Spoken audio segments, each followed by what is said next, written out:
Бишкектин 1 май жана Свердлов шайлоо округдарында жогорку кеңештин депутаттарын шайлоого имараттан сырткары 1111 жаран катышты. Алар кечээ 26 февралда көчмө урну аркылуу добуш беришкен.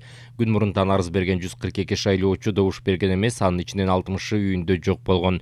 Мыйзам боюнча кандайдыр бир себептерден улам шайлоо участкасына бара албаган жарандардын жайгашкан жерине Борбордук шайлоо комиссиясынын өкүлдөрү урналары менен барып добуш берүүсүн камсыздайт. Алар ден соолугунан мүмкүнчүлүгү чектелгендер, шектүү же айыпкер катары абакта отургандар, ооруканада дарыланып жаткандар, алыскы жетүүгө кыйын аймактарда убактылуу жашагандар, добуш берүү күнү кызмат өтөп жаткан аскерлер, ички иштер министрлигинин кызматкерлери, үзгүлтүксүз иштөө циклы бар ишканаларда же вахталык негизде иштегендер, соттун чечими менен үй камагына алынгандар. Ал эми бүгүн саат 10:00 карата 1-май райондук округунда 1954 шайлоочу жана Свердлов округунда 3959 жаран өз тандоосун жасаган. Белгилей кетсек, эки шайлоо округунда 52 талапкер жогорку кеңештин депутаттыгына ат салышууда. Добуш берүүчү жайлар бүгүн саат 8:00 ачылган, 20:00 жабылат.